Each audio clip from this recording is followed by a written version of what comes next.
ఆనాటి కాలాన సత్యంగల్ల వారు వానర వీరులున్నారు. వానర వంశన అంజన్న కేసరి ఆది దంపతులున్నారు. రాజ్యాలు సంపదలు ఎన్ని ఉన్నా గాని సంతోషమే కరువాయే.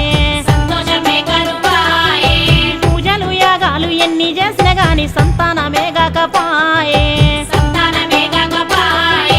ఒకరోజు అంజని వాయుదేవుని కోసం ఘోర తపస్సు చేసేనమ్మా.